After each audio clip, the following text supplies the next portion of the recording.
Welcome to the James and Heather Show. I'm Heather Dawn. And I'm James Guay, and we're here dishing out love, sex, and relationship advice without all the sexual snobbery. Oh, yeah. But we've got like a number one snob here as our guest today. Hi, Dr. Shannon Chavez. Thanks for having me. Yes, we like to start out calling our guests snobs and all kinds of names, just right at the top before we get into anything. Thanks for the warning. Yeah, Keeping it all sex positive here. Well, and today we're talking about owning your sex and sexuality shame-free. Dun, dun, dun. Woo! Okay. So let's talk about you and make All it right. all about you. I want to tell you all about me. Yes. So I'm Dr. Shannon Chavez. I'm a licensed clinical psychologist and certified sex therapist. Wow. With a private practice here in LA, and I do a lot of community outreach and sex education for people to learn about sex in a more positive way, mind-body based, learn about their bodies, feel good about their sexuality, and own it at any age and stage of life. Amen. Hello. I'm not religious, but amen. Amen. I do self-empowerment coaching, so I am right up there with you. And I know James also in his therapy practice does the same thing. Absolutely, and we're all sex positive here. So what does sex positivity mean for you, and how does that intersect with this idea of shame? I think sex positivity is good information, right information. It's about expanding where you are sexually. It's about a non-judgment place. It's about, there is no normal around sex. It's about finding out what works for you. And that's my ringer. Oh, is it? It's okay. Okay. Okay. And It's just a phone going off. It happens all the time. sorry, guys. And we got distracted because there's this, oh my God, there's a phone. No need to panic. It's just a phone. There's another phone, of course. So, sex positivity is just about informing people about sex in a new way. I think we get a lot of messages from early on in life. Yeah. A lot of them are messages that we don't really carry in our values as adults or in our relationships. So it's about growing and exploring your sexuality and doing it in a way that feels safe, non-judgmental, and fun. Because that's sex great. is about pleasure and fun, and we Hello. tend I to hope lose so. that I know. when we think about problems or concerns or issues. Right. And you had written a guidebook. I was reading up on your website, right? So you wrote a guidebook for clinicians, for clinicians, people in the yes. field who are treating other people. What was that about? So there was a time in my studies where love addiction and sex addiction were all over the place, these big labels. Oh, the big pop culture terms. Right, and I was like, well, what is this thing about love, and why are women labeled as love addicts? Right. And can you be addicted to love? Yeah. So I started exploring it, and I got really into the idea of attachment and compulsivity around love and sex and relationships. And I go, okay, well, we have these early messages in our life about why we need love and why we should be chasing relationships. So I thought, I can see why this would become a compulsive behavior for some people. And I started looking at attachment styles and family systems. And then I realized that there's a lot of information on the theory of it and why it exists, but not a lot for clinicians. If you're dealing with someone who comes in and says, yes, I have compulsive issues around relationships and love, now what do we do with it? We can tell them the theory and why and background, but the applicable ways to change those behaviors, to work on the compulsions, to develop healthy sexuality and healthy intimacy, that's what my handbook is. It's about real applications on how to work with any client that comes in with these concerns. What's interesting is because you keep using the word compulsion, and I think it's also important to note that compulsion and addiction are not the same thing. That's right. And they're not interchangeable. So I like that you're using compulsion because compulsion is not addiction. And so the idea of at least love addiction, at least from our studies, and I'm sure what you've read, there's just no diagnosis of it, not in the DSM, not anywhere else. So I love that you approached it from a compulsivity issue or looking at an underlying issue rather than necessarily saying that you're addicted to it like you would be heroin or something. Exactly, they're very different, yet they tend to be clumped together, and I think a lot of people come in with this stigma and this pathologizing view of I'm an addict of some sort and I'll never be healthy sexually, and it feels shaming and it feels isolating, and that's the first thing I want to break through is give people good information on understanding what's happening in the brain and the body and the heart when you're dealing with any sort of compulsive behavior. Oh, that's great. And we were talking earlier too about sort of the populations that you work with. You also work with people who are in more conservative or religious communities as well, around some of the sex negativity and shaming that they've experienced. Right, and I chose this niche because I feel like there is a real need and hunger for good resources, yet a lot of people don't really know how to approach working with these groups. And so I started working with different populations, religious groups or couples with certain faith systems, and I felt that, I had to be, as a clinician, really creative on how to provide good resources. So I realized, there's a group of people that may want non-pornographic sex ed. They want to know how to be sexual and intimate and skills, but have some tools that are sensitive to those belief systems. So I kind of created my own program on how to work with these groups and started researching a lot on integrating sexuality and spirituality, because in my perspective they're so connected. Yet in our culture, that's Tantra, but that's Tantra, right? That's the nature of Tantra. Exactly. But in our culture we tend to look at them as very separate. So I try to integrate them and bring people in to believe that you can... of church and state. Exactly. Right, kind of. It's like sex and intimacy, church, state, spirituality, sexuality. Exactly, yes. Well, and it sounds like your sex education is not what we all sort of were brought up with, in our youth, where, it's all about biology, right? It sounds like your sex education includes sort of intimacy and pleasure and enjoyment of a sexual relationship and how to make that the best it can be. Exactly. So much of the how-tos are not there. I mean, you can pick up a book or, my first book I remember reading as a kid was Alex Comfort's The Joy of Sex. And my parents had it in their nightstand. And I'd be like, ooh, this is I love great. that your parents had it. They did. I mean, I still have it on my bookshelf. I'm very proud. I'm like, this is where it all started. My parents just had Playboy on, so my education was just like, I'm watching the naughty channel. I got a tape of James Dobson. Very conservative religious She got person. an educational book, you got to reserve it, and I got like Party Central. See how varied it is, though? I mean, everyone gets their own, first taste of sex ed. So, Mine was like Gingerly and John Holmes, the guy with the big penis. So it's just like, There it is. Look at that. So and in terms of how to break through the sexual shame that people experience, what does that look like for you? I'd also like to understand more the relationship before we even talk about the breakthrough, but understanding, if you could clarify, at least for me and for some of our audience, about the relationship between shame and sex, and then, how people would break through to that. But I'd like to, because I don't think a lot of people understand. I think some people don't even understand their own shame or when they're shaming somebody else, and I think we should understand how that happens and why that happens. I think the relationship exists because there's a lot of normal, what is normal when it comes to sex. So when there's shame around sex, it's because you feel like you're abnormal or perverse or some of these stereotypical ways in which we view sex. So a lot of people may not recognize that as shame, but they start telling themselves these messages that affect every aspect of their life, their body, their thoughts, their feelings. It isolates them from finding a relationship. So I think that shame can come in many different forms, but it really starts with the question, am I normal? Right. That's one of the number one questions I get as a therapist as well. People coming into my office, it's like, is this sexual interest or is this sort of emotional or psychological symptom I'm experiencing? Is it normal? And behind is it normal is, am I crazy? Right? Like, am I perverted? Am I any of these things, right? So it sounds like you maybe help people understand what is, maybe normal's not the goal.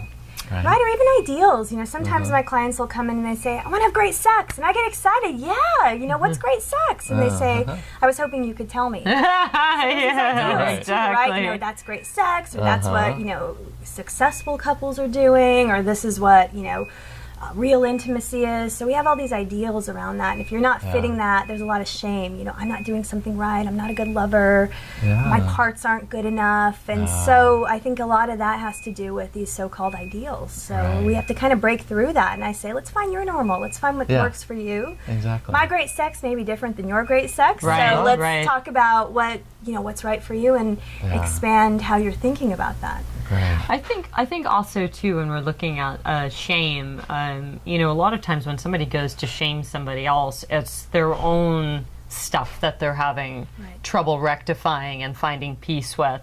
It's their own dichotomy. and their internal conflicts that then sort of get spewed and pointed towards someone else. And, you know, I mean, I think that there's a difference between sort of We're having so many beeps today. beep, beep, beep. And I'm just laughing because we are in Mercury retrograde right now, and of course Mercury what it rules is? technology. We're and just we're rolling just with Electronics it. are reminding us that they're relevant in here. Oh, completely. They're having their own space right now. But Well, I was just going to say that I think, you know, it's useful to notice the difference between guilt and shame too, yes. right? Yes. That guilt Yeah. is oftentimes sort of feeling bad about our behavior. Versus shame being, you know, feeling bad about who we are, right? And there can be healthy and unhealthy, you know, guilt that's inappropriate or not useful, and guilt that can be useful for us in changing our behaviors, right? So this is also translates to our sex and sexuality, right? yeah. And the same with shame. You know, you can have healthy shame and you can have toxic shame. So there's Right. some amount of shame that actually helps us have more self-awareness. Right. What would be healthy shame? I would love to hear examples of that. I think healthy shame is, you know, the ability to sort of reflect on what you're doing and see, does it fit with my values? So with sex, if you're maybe having casual sex or doing something, you're reflecting on, you know, is this good for my health? Is this what I want to be doing emotionally?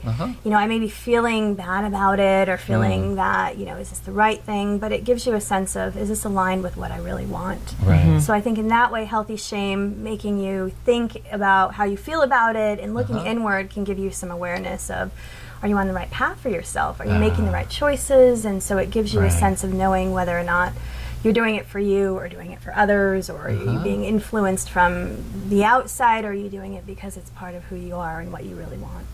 Right.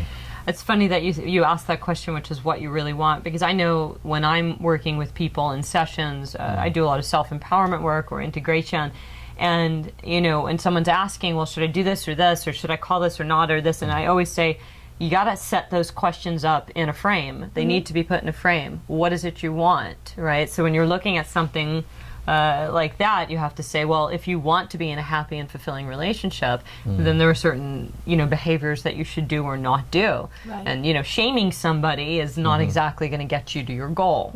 So that behavior needs to be omitted. Right. So interesting, very interesting.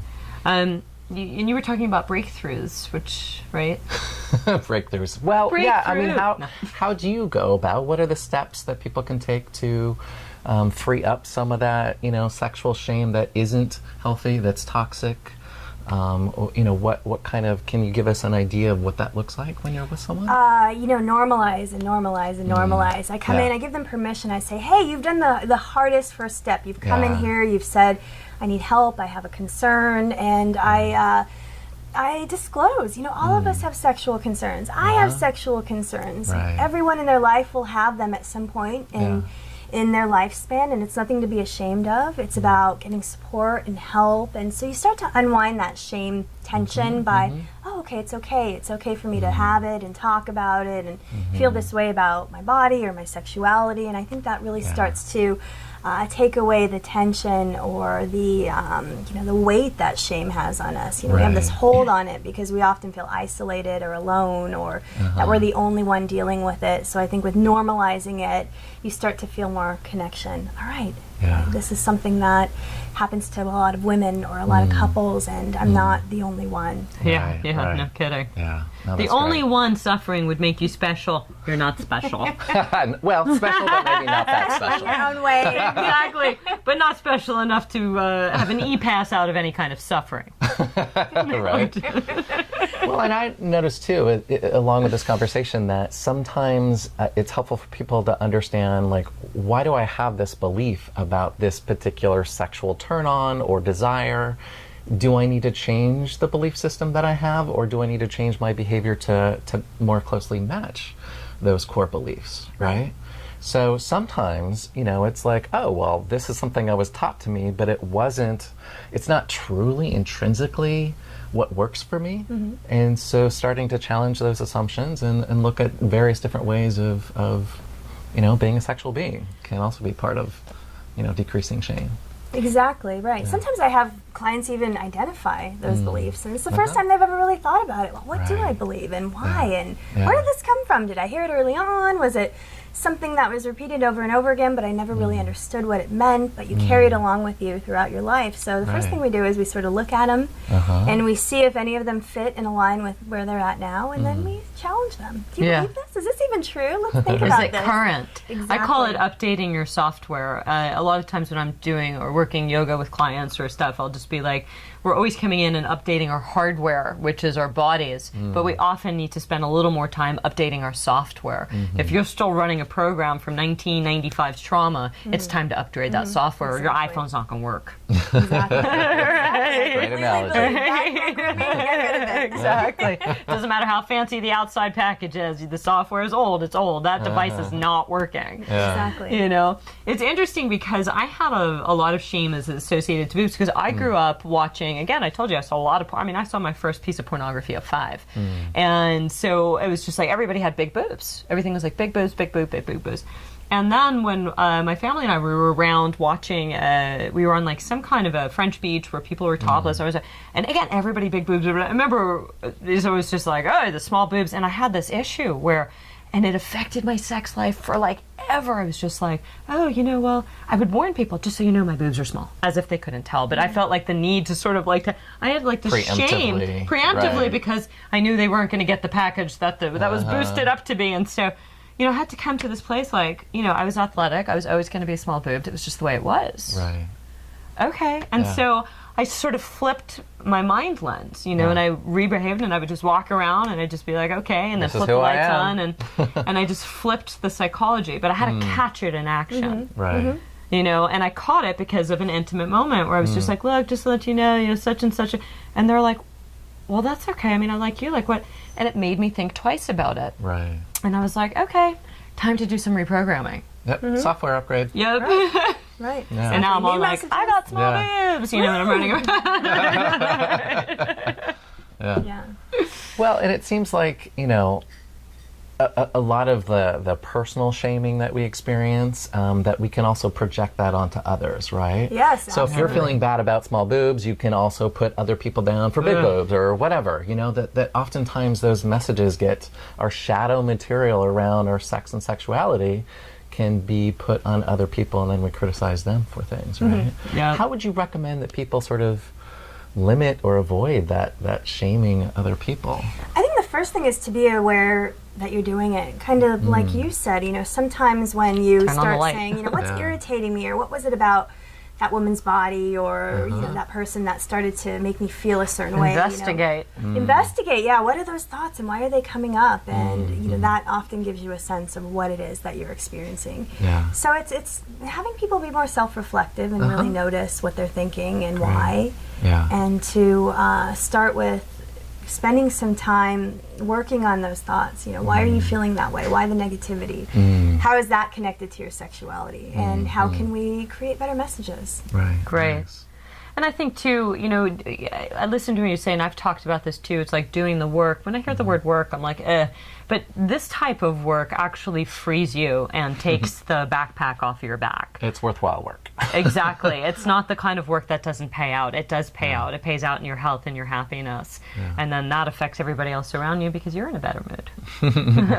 Well, and not that it's easy, fun, but it's rewarding work. Yeah, it's rewarding. I think a lot of people already know what they need to do. I always tell people, I think you know what you want and you know what you need to do. It's not about learning more or like doing all this work, climbing a mountain, but it's just about trusting yourself, your intuition, your knowledge, your body's wisdom, and using it. Yeah. Using the tools you already have, and then if you need some additional ones, to bring them into, and it can be fun work. I think that's what I always tell people in sex therapy. It doesn't have to be like some therapy where you dive deep in and you're leaving feeling worse than you came in. This is not Freudian, analysis. But this is the pursuit of sex and pleasure. Lots of pleasure, lots of play. So it can be fun and rewarding, and just framing it in a way where it's the type of work that is going to be an investment that affects the rest of your life. Nice. Awesome. Yeah. Thank you so much. Yeah, thanks for being with us. Yeah, you're really fun. And thanks for dealing with all our mercury beeps and whistles and different things. But as you can see, if we can roll with the punches, so can you. Exactly. If you want to watch more of this or hear the podcast of this episode, go to our website, which is thejamesandheathershow.com. And you can send us any questions you might have for future episodes at hosts plural. It's HOSTS at thejamesandheathershow.com. And where can they find you? You can find me at my website, www.drshannonchavez.com, and I'm also on social media, Facebook, Twitter, LinkedIn, and Instagram. And what are you on there? On Instagram at Dr. Shannon Chavez. Got Right. it. Awesome. Bye. Bye, guys.